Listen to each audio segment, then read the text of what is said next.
മലപ്പുറം ജില്ല വിഭജിച്ച് തിരൂർ ജില്ല കൂടി ആക്കണമെന്നുള്ള ആവശ്യത്തിന് കാലങ്ങളുടെ പഴക്കമുണ്ട്. അത് ഇടയ്ക്കിടെ അന്തരീക്ഷത്തിൽ ഉയർന്നു വരുന്ന ഒരു കാര്യമാണ്. പക്ഷേ ആ ജില്ലയോട് ചേർന്ന് ചില കഥകൾ കൂടി നമ്മൾ അറിയേണ്ടതുണ്ട്. മാഷ് സംസാരിക്കുന്നത് ഞാൻ കേട്ടു. രാമസിംഹന്റെ ഒരു കഥ. അത് കഥയല്ല, നടന്ന സംഭവമാണ്. അതുകൂടി ചേർത്ത് വായിച്ചാലാണ് മലപ്പുറത്തിന്റെ ഒരു ചരിത്രം നമുക്ക് മനസ്സിലാവുകയുള്ളൂ.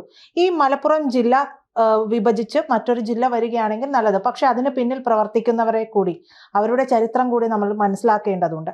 എന്താണത്?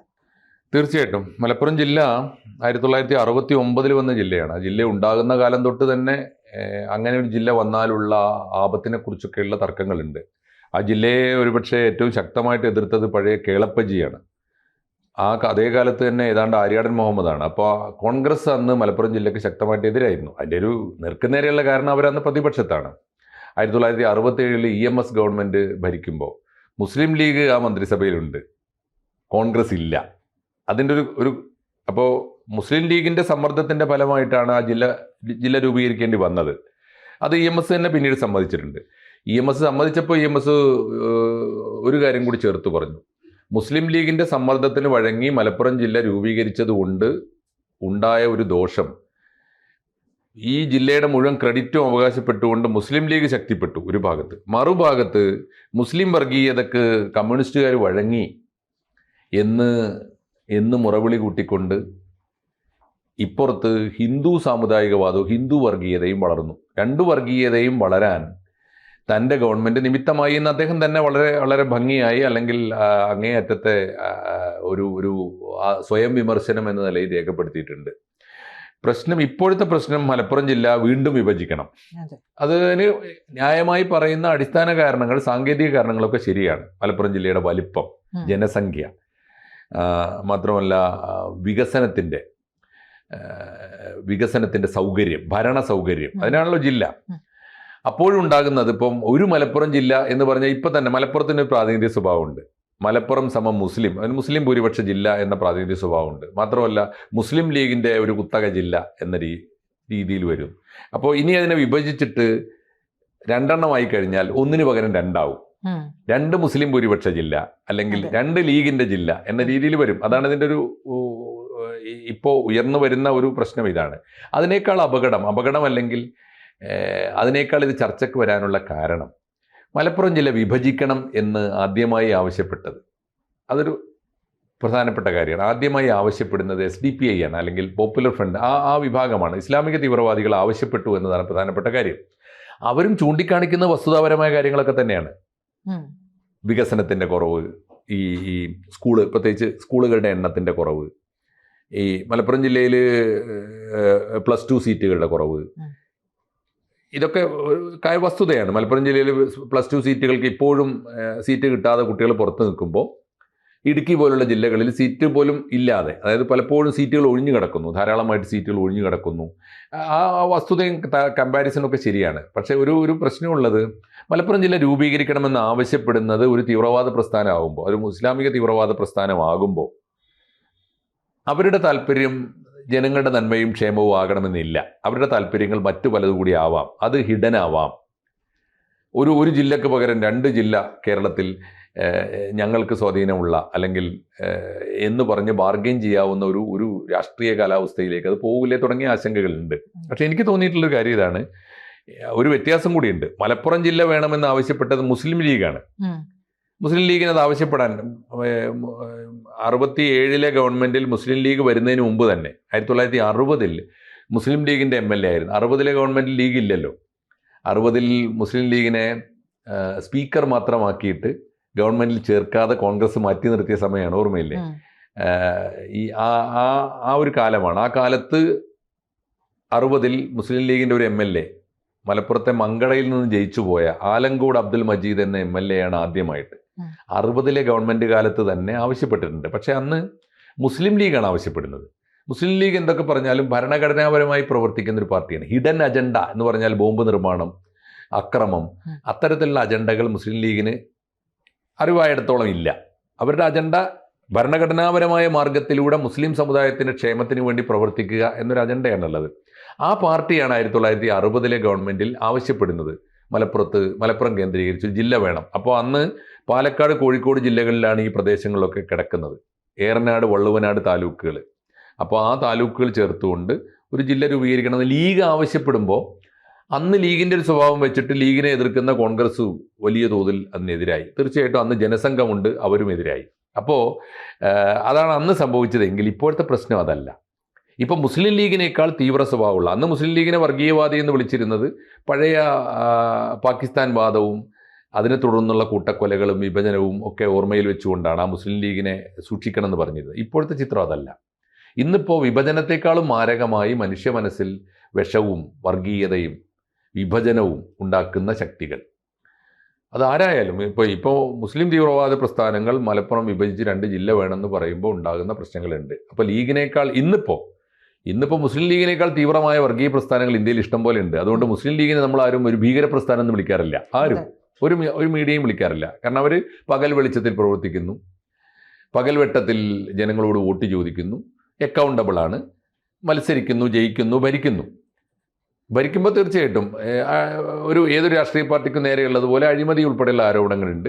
സമുദായവാദം പലപ്പോഴും സമുദായത്തിൻ്റെ നന്മക്കല്ല വ്യക്തികളുടെ നന്മക്കാണ് എന്നുള്ള ആരോപണങ്ങളുണ്ട്, ഉണ്ട്. അതൊക്കെ ഉണ്ടെങ്കിൽ പോലും അതിനെ ഭീകര പ്രസ്ഥാനമായിട്ട് ആരും കാണുന്നില്ല. പക്ഷേ മുസ്ലിം ലീഗ് ഉള്ളപ്പോൾ പോലും തിരൂർ കേന്ദ്രീകരിച്ച് മലപ്പുറം ജില്ല വിഭജിച്ച് ഒരു ജില്ല ഉണ്ടാക്കണമെന്ന് ആവശ്യപ്പെടുന്നത് തീവ്രവാദ പ്രസ്ഥാനങ്ങളാണ്. അതിൻ്റെ ഒരു പ്രശ്നമുണ്ട്. പക്ഷേ ആവശ്യം ആരും ഉന്നയിച്ചാലും അത് ഏറ്റെടുത്തിട്ട് അങ്ങനെയും ഒരു മാർഗമുണ്ട്. കുർക്കോളി മൊയ്തീനാണ് ഇപ്പോൾ തിരൂർ MLA. അദ്ദേഹം അത് ഏറ്റെടുത്ത് നടത്തിയ സ്റ്റേറ്റ്മെൻറ്റിനെ എനിക്ക് തോന്നുന്ന ഒരു ടാക്ടിക്കൽ ആൻഡ് സ്റ്റാൻഡാണ്. എന്താ വെച്ചാൽ തീവ്രവാദികൾ അത് ആവശ്യപ്പെട്ടിരുന്നു എന്നുള്ളത് ശരിയാണ്, അവരാവശ്യപ്പെട്ടതുകൊണ്ടല്ല, ഞങ്ങൾ ആവശ്യപ്പെടുന്നു, മുസ്ലിം ലീഗ് ആവശ്യപ്പെടുന്നു എന്ന് പറഞ്ഞുകൊണ്ട് അതിൻ്റെ ആവശ്യങ്ങൾ, ന്യായമായ കാരണങ്ങൾ നിരത്തിക്കൊണ്ട് മലപ്പുറം ജില്ല വേണം എന്ന് മുസ്ലിം ലീഗ് ആവശ്യപ്പെടുമ്പോൾ അതിന് കുറെ കൂടി ഒരു ചിത്രം വരും, ഒരു കുറെ കൂടി ജെനുവിനായ സെക്കുലറായ ചിത്രം വരും. ഒന്ന്, മുസ്ലിം ലീഗ് ഭരണകക്ഷിയാണ്, മലപ്പുറത്ത് വലിയ തോതിൽ സ്വാധീനമുള്ള പാർട്ടിയാണ്, മലപ്പുറം ജില്ലാ പഞ്ചായത്ത് ഭരിക്കുന്നവരാണ്. മലപ്പുറത്തെ 16 MLA-മാരിൽ എനിക്ക് തോന്നുന്നത് 11 പേരെങ്കിലും മുസ്ലിം ലീഗാണ്. അപ്പോൾ അങ്ങനെ ഒരു സാഹചര്യത്തിൽ അവരത് ആവശ്യപ്പെടുമ്പോൾ ന്യായമായിട്ടും അത് പരിഗണിക്കാൻ ഇടയുണ്ട് എന്നാണ് എൻ്റെ വിശ്വാസം. പക്ഷേ പ്രജിത ചോദിച്ചൊരു ചോദ്യം വളരെ പ്രധാനമാണ്. മലപ്പുറത്തിനെ കുറിച്ചുള്ള തെറ്റിദ്ധാരണകളുണ്ട് പലതും. 2 തരത്തിൽ തെറ്റിദ്ധാരണകളുണ്ട്. ഒന്ന്, മലപ്പുറം എന്തോ മഹത്തായ ഭൂപ്രദേശമാണ്, മലപ്പുറത്ത് യാതൊരു കളങ്കവും അപകടവും ഇല്ല എന്ന് വിചാരിക്കുന്നത് തെറ്റാണ്. മലപ്പുറത്ത് ഇന്ത്യാ ചരിത്രത്തിലെ എന്തൊക്കെ ജനവിരുദ്ധമായ ആശയങ്ങളും അപകടങ്ങളും ഉണ്ടോ അതൊക്കെ മലപ്പുറത്തും ഉണ്ടായിട്ടുണ്ട്.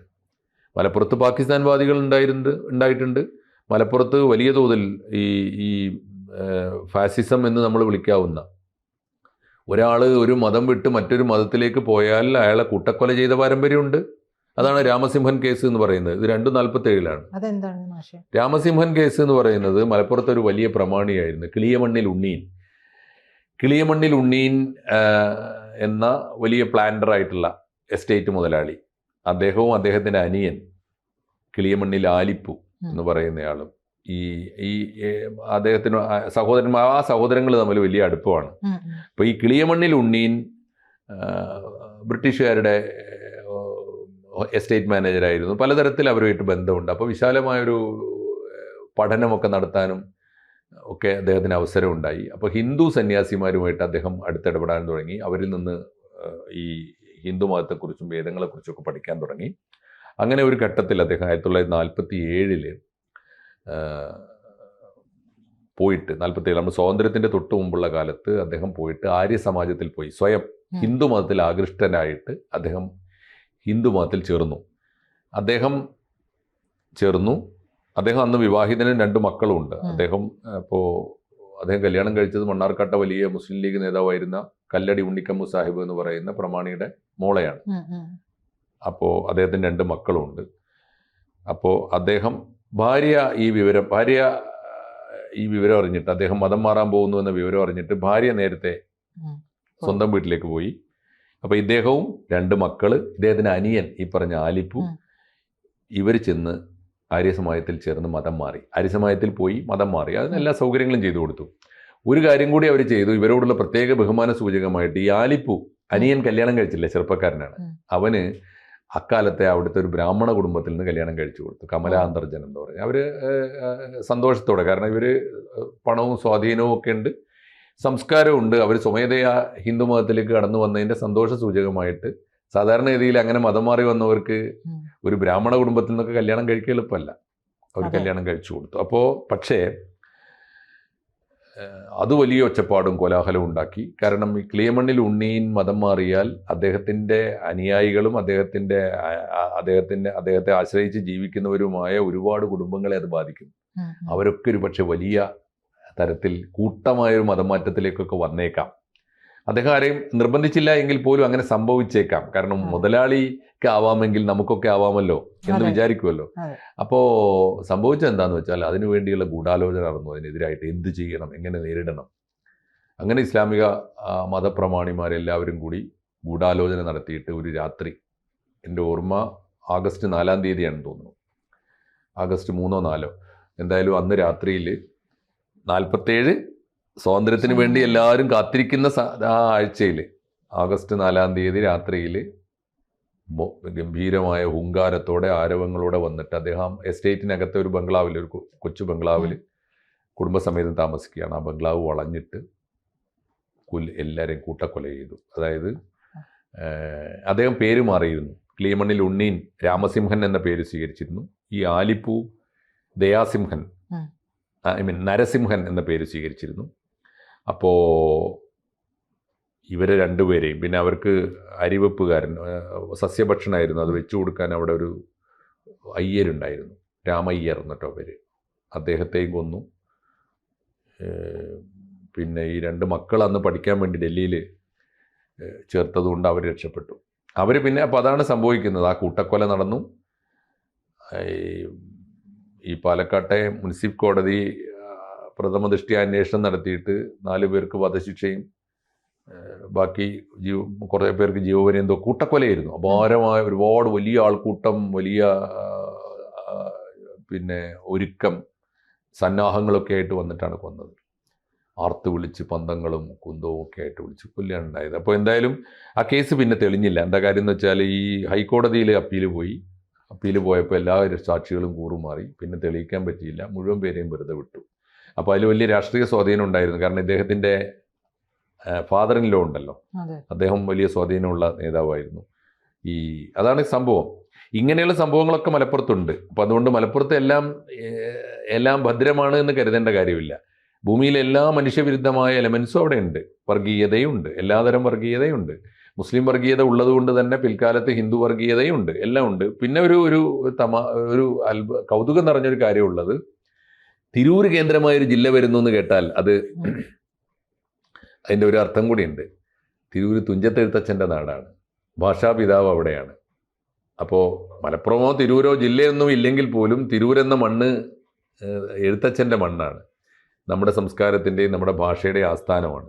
അങ്ങനെ നോക്കുമ്പോൾ മലയാളത്തിൻ്റെ ഏറെ പ്രധാനപ്പെട്ട ഒരുപാട് സാംസ്കാരിക കേന്ദ്രങ്ങൾ അവിടെയാണ്. പൂന്താനം മലപ്പുറത്താണ്, മേൽപ്പത്തൂർ മലപ്പുറത്താണ്, എടശ്ശേരി മലപ്പുറത്താണ്. ഇവരൊക്കെ തന്നെ ആലോചിച്ച് നോക്കൂ, വലിയ എഴുത്തുകാരൊക്കെ തന്നെ ഒരുപാട് പേര് മലപ്പുറത്തെ വലിയ എഴുത്തുകാർ. അപ്പോൾ ഇങ്ങനെയുള്ള വലിയ എഴുത്തുകാരുടെ നാടാണ്, വലിയ സാംസ്കാരിക നായകന്മാരുടെ നാടാണ്, ഭാഷാപിതാവിൻ്റെ നാടാണ്. അങ്ങനെ പോസിറ്റീവായ ഒരുപാട് കാര്യങ്ങൾ ഉണ്ട്. പിന്നെ മലബാർ കലാപം ഉണ്ടായ മണ്ണാണ്. ആ അർത്ഥത്തിൽ മലപ്പുറത്തിന് അത് വലിയ വാഴ്ത്തായിട്ട് സ്വാതന്ത്ര്യ സമരം എന്നൊക്കെ നമ്മൾ വാഴ്ത്തുമ്പോഴും അതിവേഗത്തിൽ കൈവിട്ടുപോയൊരു വർഗീയ കലാപമായിട്ട് മാറിയിട്ട് ഭീകരമായ തോതിൽ ഹിന്ദുക്കളെ കൂട്ടക്കൊല ചെയ്ത ഒരു കലാപം തന്നെയാണ് 1921 ഖിലാഫത്ത് പ്രസ്ഥാനത്തിന്റെ ഭാഗമായി തന്നെ നടത്തിയത്. അതാണ് ഖിലാഫത്ത് പ്രസ്ഥാനത്തിന്റെ ഭാഗമാണ്. ഖിലാഫത്ത് പ്രസ്ഥാനത്തിന്റെ ഭാഗമല്ല അത് നമ്മളത് സൂക്ഷ്മമായിട്ട് പഠിക്കാൻ പോകും. ഞാൻ അതിനെക്കുറിച്ച് ധാരാളം ടോക്ക് ചെയ്തിട്ടുണ്ട്. ഈ 1920 കോൺഗ്രസ് സമ്മേളനത്തിലാണ്, നാഗ്പൂർ കോൺഗ്രസ് സമ്മേളനത്തിലാണ് ഖിലാഫത്ത് പ്രമേയം പാസ്സാക്കുന്നത്. ആ പ്രമേയത്തിൻ്റെ അന്തസ്സത്ത അനുസരിച്ചല്ല മലബാർ കലാപം നടക്കുന്നത്.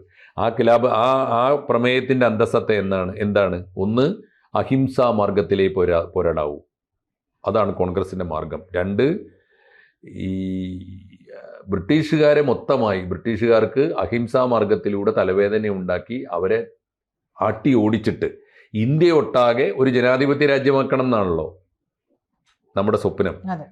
ഇത് രണ്ടുമല്ല മലബാർ കലാപം. മലബാർ കലാപം അക്രമത്തിൻ്റെ മാർഗത്തിലാണ്, ആയുധമെടുത്താണ് ആളുകളെ റിക്രൂട്ട് ചെയ്ത് സൈനിക പരിശീലനം കൊടുത്തിട്ട് അക്രമ മാർഗത്തിലാണ് പോരാടിയത്. രണ്ട്, എവിടെയെങ്കിലും 2 താലൂക്കിൽ സൗകര്യം കിട്ടിയാൽ അവിടെ ഒരു തുർക്കി ഖിലാഫത്തിൻ്റെ കൊടി ഉയർത്താനല്ല സ്വാതന്ത്ര്യ സമരം.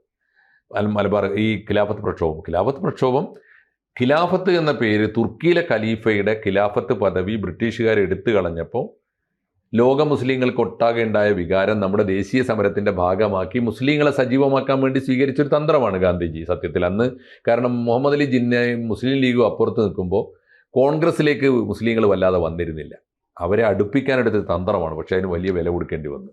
മുസ്ലിങ്ങൾക്ക് ഈ നിർഭാഗ്യവശാൽ അവർക്ക് ഈ നിസ്സഹകരണ ഈ സമരം ഉണ്ടല്ലോ, എന്താ പറയുക, ഈ അഹിംസാ സമരം അറിഞ്ഞൂടാ. അടിക്കാനും വെട്ടാനും കുത്താനേ അറിയുള്ളൂ. അതുകൊണ്ട് അത് വലിയ തോതിൽ അക്രമാസക്തമായി തീർന്നു. അതാണ് ഉണ്ടായത്. അപ്പോൾ അതൊക്കെ മലപ്പുറം ജില്ലയും ഈ പറഞ്ഞ പ്രദേശങ്ങളൊക്കെ തിരൂരും ഒക്കെ അതിൻ്റെ കേന്ദ്രമാണ്. അപ്പോൾ അങ്ങനെ ഒരു ജില്ല ഇസ്ലാമിക തീവ്രവാദികളുടെ ആവശ്യപ്രകാരം രൂപീകരിക്കുമ്പോൾ ഒരാശങ്ക ഉണ്ടാവുക ന്യായമാണ്. പക്ഷേ ഭരണസൗകര്യത്തിന് അങ്ങനെ ഒരു ജില്ല ആവശ്യമുണ്ടെങ്കിൽ അത് തീർച്ചയായിട്ടും അത് കൊടുക്കേണ്ടതാണ്. ഒരു ജില്ല ഉണ്ടാവുക എന്ന് പറയുന്നത് ഒരു കുറ്റമൊന്നുമല്ല. അതുകൊണ്ട് ഗുണം കിട്ടുമെങ്കിൽ ജില്ലക്ക് വീതം വെക്കുമ്പോൾ, പക്ഷെ പുതിയ കാലത്ത് ഇപ്പോൾ പ്രത്യേകിച്ച് നമ്മുടെ ജനകീയ ആസൂത്രണമൊക്കെ വന്നതിന് ശേഷം ഒരു ജില്ലയിലേക്ക് ഫണ്ട് അലോട്ട് ചെയ്യുന്നത് ജനസംഖ്യാനുപാതികമായിട്ടാണ്. പല ഫണ്ടുകളും, എല്ലാ ഫണ്ടുകളും അങ്ങനെ ആയിക്കോണമെന്നില്ല. 14 ജില്ലക്കും ഈ കേരളത്തിൻ്റെ അലോട്ട്മെൻറ്റ് 14 ജില്ലക്കും തുല്യമായി കൊടുക്കാറില്ലല്ലോ. ഓരോ ജില്ലയുടെയും ജനസംഖ്യയൊക്കെ നോക്കിയിട്ടാണ് ഫണ്ട് കൊടുക്കുക. അപ്പോൾ കൂടുതൽ ഫണ്ട് കിട്ടാൻ വേണ്ടിയും കൂടുതൽ വികസനം വരാൻ വേണ്ടിയും കൂടുതൽ ഈ സ്കൂളുകളും കോളേജുകളും ഒക്കെ വരാനും ഒക്കെ ഒരു പുതിയ ജില്ല ആവശ്യമാണ് എന്ന് സാങ്കേതികമായി സ്ഥാപിച്ചെടുക്കാൻ പറ്റുമെങ്കിൽ ജില്ല വന്നാൽ അപകടമൊന്നുമില്ല. പക്ഷേ ആ ജില്ല ആവശ്യപ്പെടുന്നവരുടെ പിന്നിലെ താല്പര്യങ്ങൾ, അവരുടെ ഉള്ളിലെ താല്പര്യങ്ങൾ സൂക്ഷിച്ചിരിക്കേണ്ടതാണ്. അത് 1969 ജൂൺ മാസം 19 മറ്റുമാണ് മലപ്പുറം ജില്ല വന്നത്. അന്ന് മുസ്ലിം ലീഗിനെതിരായി ഉന്നയിച്ച ആശങ്കകൾ ഇന്ന് പോപ്പുലർ ഫ്രണ്ടിനും SDPIക്കൊക്കെ എതിരായി ആളുകൾ സംശയിച്ചാൽ തെറ്റില്ല. കാരണം അനുഭവങ്ങൾ, ഒരുപാട് കഥകൾ നമ്മളോട് പറയുന്നുണ്ട്. ഇതാണ് മലപ്പുറം ജില്ല വിഭജിച്ച് തിരൂർ ജില്ല ഉണ്ടാക്കുമ്പോഴും ഒക്കെയുള്ള ഒരു മനുഷ്യൻ്റെ മുമ്പിലുള്ള ആശങ്കകൾ ന്യായമാണ്. അതുകൂടി പരിഗണിച്ചും ആവശ്യമായ ജാഗ്രത പാലിച്ചും വേണം ജില്ല രൂപീകരിക്കാൻ. കൂടുതൽ വാർത്തകളും വിശേഷങ്ങളും നിങ്ങളിലേക്ക് എത്താൻ ABC മലയാളം സബ്സ്ക്രൈബ് ചെയ്യുക, ബെൽ ബട്ടണും അമർത്തുക.